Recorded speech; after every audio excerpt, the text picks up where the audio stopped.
Pertemuan yang telah lama dinantikan antara Presiden Prabowo dan Megawati Soekarno Putri akhirnya terlaksana. Apa saja yang dibahas keduanya dan apa makna dari pertemuan tersebut?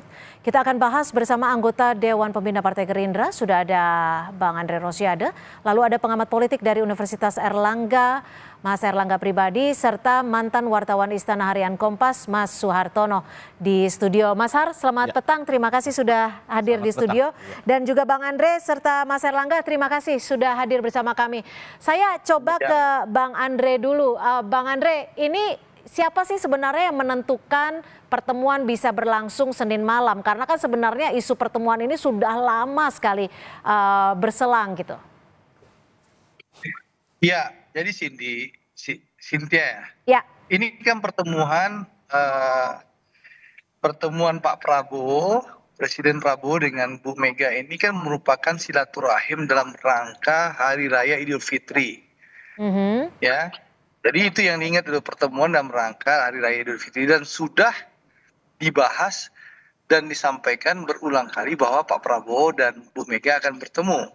Nah, alhamdulillah dalam momentum Hari Idul Fitri ini, masih suasana Idul Fitri, hari Senin malam yang lalu, Pak Prabowo sudah bertemu dengan Ibu Mega.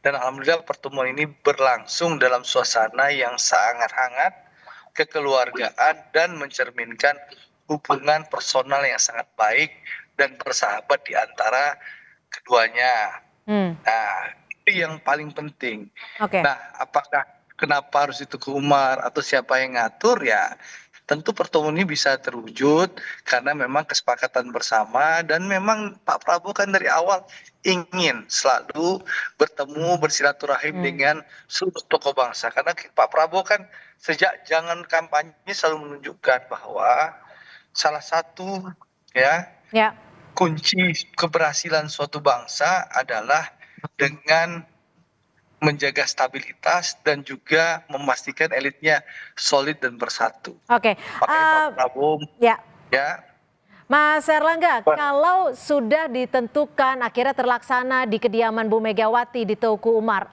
apa yang Anda bisa lihat dari ini? Dan mengapa peristiwa pertemuannya itu baru terjadi sekarang? Iya, kalau kita lihat bahwa sebetulnya itikat dari baik Pak Prabowo dan Bu Megawati sendiri kan memang sejak awal bahkan setelah Pilpres 2024 usai itu kan sudah cukup kuat bahwa untuk berkomunikasi dan kemudian momentum itu kemudian mendapatkan realisasinya saat ini sekarang. Dan dalam konteks ini kalau kita lihat memang ada kepentingan-kepentingan politik yang membuat realisasinya pada waktu sekarang. Jadi kalau misalnya kita lihat, misalnya kita analisis kepentingan politik, dari Pak Prabowo sendiri dalam konteks misalnya problem eksternal terkait dengan perang dagang Amerika dan China, problem geopolitik jelas. Dan juga secara domestik itu mau tidak mau disadari bahkan mungkin oleh Pak Prabowo sendiri bahwa proses yang berjalan itu sedikit agak bumpy ya. Sedikit agak bumpy artinya kita tahu ada protes, ada kritik segala macam. Dan itu kemudian membutuhkan tentunya upaya-upaya untuk membangun aliansi atau dukungan politik yang lebih luas. Gitu kan. Ada kaitannya nggak menurut Anda terkait dengan Kongres PDI Perjuangan yang akan berlangsung sesaat lagi, sebentar lagi? Iya, kalau dalam konteks PDI Perjuangan, pentingnya pertemuan ini adalah satu sama lain Bu Mega juga kemudian memiliki kepentingan bahwa Kongres kali ini berjalan lancar, berjalan mulus, tanpa adanya tanda petik misalnya intervensi kekuasaan. Dan sepertinya juga kemudian Pak Prabowo juga dalam konteks ini juga berusaha menjamin bahwa dari pihak pemerintah juga tidak akan melakukan tindakan-tindakan yang dalam tanda petik offside gitu kan. Dan dalam konteks ini, tapi satu hal yang paling penting,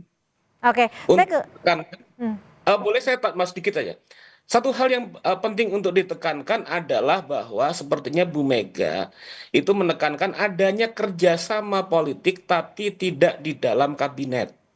Artinya ini penting agar memang ada yang selalu melakukan kontrol dan check and balances terhadap kekuasaan. Kalau kemudian semuanya berada dalam satu posisi koalisi, maka kemudian tidak ada yang melakukan tindakan koreksi dan upaya untuk memberikan evaluasi terhadap problem-problem yang muncul. Saya kira Itu yang kemudian jadi penekanan dalam pertemuan semalam.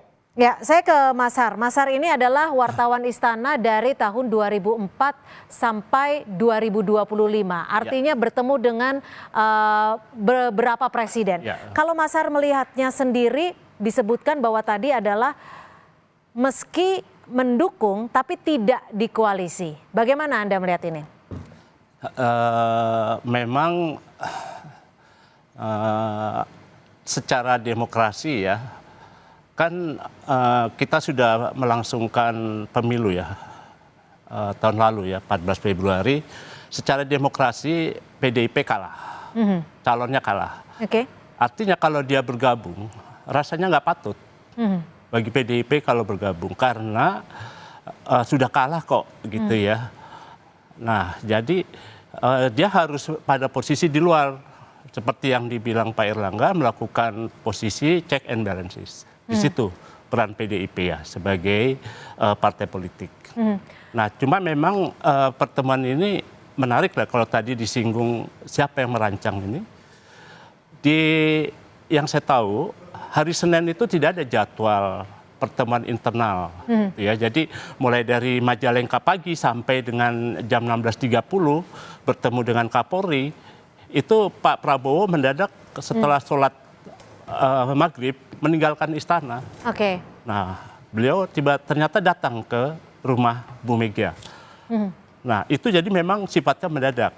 Karena jadi kalau sifatnya mendadak artinya apa yang terjadi? Karena kan ini tidak seperti pertemuan dua tokoh pada biasanya. Tidak ada konferensi pers, tidak ada pernyataan bersama. Bahkan hal ini baru dipastikan atau disampaikan 1 hari setelahnya. Iya, betul. Jadi karena dadakan, kita lihat ya, Mbak Puan juga tidak ada di situ. Mas Nanan juga nggak ada, Prananda. Kalau mereka ada, kalau pertemuan ini dirancang, pasti mereka ada. Gitu. Yang saya dengar tadi, informasinya dari teman juga yang kebetulan temannya itu ya berada di lingkaran dalam PDIP. Itu memang pertemuan itu tidak terduga, awalnya katanya bukan Prabowo sebetulnya. Jadi Pak Dasko dan Pak Musa ini bertemu dengan Ibu dan Arya Bima katanya. Tapi ternyata Prabowo mungkin mendengar itu ikut aja. Gitu. Karena kan memang sebelum kemarin saat kunjungan putranya Didit ke Mega, saat Lebaran memang sudah muncul ya akan ada rencana, bahkan rencana ada Zoom. Tapi Zoom tidak terlaksana karena mereka keburu pergi untuk ke Solo. Mas Andre, kalau dilihat ini kan seperti tadi sudah disebutkan tidak biasa gitu loh. Apalagi baru diberikan kepada publik 1 hari setelah pertemuan. Ada apa sih sebenarnya? Apa yang dibahas Bu Mega dan Pak Prabowo? Sebenarnya kan semua udah dijelaskan. Setelah pertemuan itu kan mobil keluar dari Teguh Umar. Pak Dasko, Ketua Harian Partai Gerindra kan membuka kaca mobil sedannya itu. Yang ditumpangi oleh Pak Dasko. Dan Pak Dasko kan sudah menjelaskan itu. Ada pertemuan waktu itu dan kemarin beliau sudah menceritakan kepada teman-teman media. Dan hari ini Pak Muzani juga menyampaikan tambahan kepada teman-teman media. Saya rasa sekali lagi ini pertemuan silaturahim kebangsaan Mbak dalam Idul Fitri ya, bagaimana Ibu Mega dan Pak Prabowo menunjukkan kepada seluruh masyarakat Indonesia bahwa silaturahim itu penting.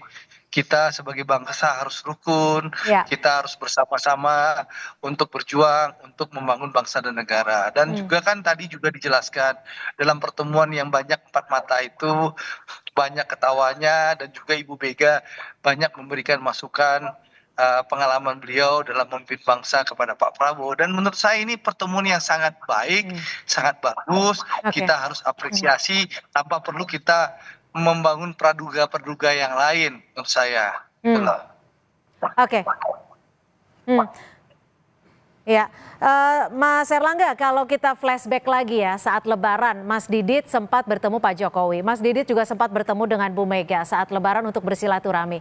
Menurut Anda sendiri, apa yang Anda baca, apakah memang ada kemungkinan pertemuan ini terselenggara setelah Mas Didit menyampaikan ataupun menanyakan izin dalam tanda kutip bahwa Pak Prabowo akan bertemu dengan Bu Mega? Iya, saya pikir di sini kalau dibilang peran Mas Didit itu juga cukup penting. Artinya di sini dalam konteks sebagai bisa dikatakan perantara untuk mohon izin bahwa Pak Prabowo itu akan bertemu dan saya kira itu adalah proses-proses politik yang baik gitu. Dan tadi sedikit komentar Mas Andre, ya memang ini adalah bagian dari proses politik silaturahim itu untuk membangun stabilitas dan harmoni. Tapi tadi kan sebetulnya kita mendiskusikan tentang kira-kira analisis politiknya seperti apa. Nah, di sini dan memang kalau kita lihat, ini kalau kita balik ke belakang ya, proses silaturahim, halal bihalal politik, itu sebetulnya dalam sejarah Indonesia itu adalah hal yang penting. Jadi pada konteks kalau kita bicara sejarah, halal bihalal itu pernah menjadi invensi diciptakan oleh bangsa Indonesia ketika Bung Karno bersama dengan Kiai Wahab Hasbuloh pada saat setelah terjadi ketegangan politik antar elit tahun 1948 itu kemudian membuat inisiatif setelah Idul Fitri, setelah puasa, yuk kita bikin pertemuan bersama antar elit yang bersih tegang namanya halal bihalal. Nah, itu adalah bagian dari proses sejarah yang penting yang sedang dilakukan sepertinya oleh Pak Prabowo Subianto dan saya pikir itu adalah hal yang sehat gitu kan. Oke, tapi gini Mas Erlangga, kalau dilihat dari pertemuan ini, apakah ada peran Pak Jokowi juga atau sudah seizin dari Pak Jokowi? Karena kan kalau kita flashback lagi ada isu yang mengatakan bahwa ini sulit terselenggara. Untuk apa Pak Prabowo harus minta izin sama Pak Jokowi? Yang presidennya kan Pak Prabowo di sini sebetulnya. Artinya kan inilah bagian dari otoritas politik Pak Prabowo sebagai presiden dalam konteks ini dan dalam kita lihat track ke belakang Pak Prabowo sendiri sebetulnya juga memiliki hubungan yang baik dengan Bu Megawati. Dan dalam beberapa kali juga momentum sudah diutarakan satu sama lain ingin bertemu. Saya pikir itu adalah bagian dari inisiatif dan hak prerogatif dari Pak Prabowo untuk bertemu dengan Bu Megawati. Oke. Mas Ar, terakhir kalau dilihat dari simbolisme pertemuan kedua tokoh ini, apa yang nantinya akan berdampak? Apalagi kita tahu bahwa dalam waktu dekat akan ada Kongres PDI Perjuangan. Ya, yang paling dekat memang kan akhir bulan ini rencananya Kongres PDIP ya. Ya barangkali saja dalam pertemuan itu Bu Mega meminta jaminan untuk tidak diganggu ya ketika berlangsungnya kongres, terutama ketika pemilihan sekjen. Sekjen partai itu penting yang menjadi jembatan Bu Mega dan kemana-mana. Contohnya Mas Pram ini, Pramono Anung itu dulu sekjen PDIP yang menjadi jembatan sampai menjadi sekretaris kabinet dan jembatan antara Pak Jokowi dengan Bu Mega, Jokowi dengan siapapun itu dilakukan oleh Mas Pram dan barangkali nanti kongres memang diharapkan menghasilkan sekjen yang menjadi harapannya Bu Mega. Karena sekarang kan sekjennya dirangkap sendiri oleh Bu Mega. Iya, iya betul. Ya, karena Pak Basarah yang diminta beliau tidak bersedia. Oke.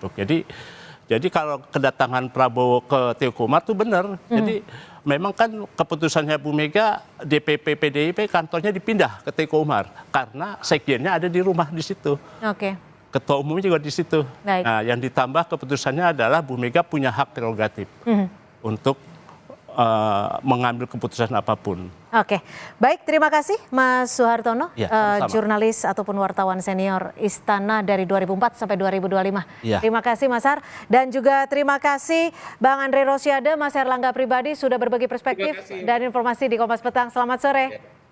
Sore, assalamualaikum.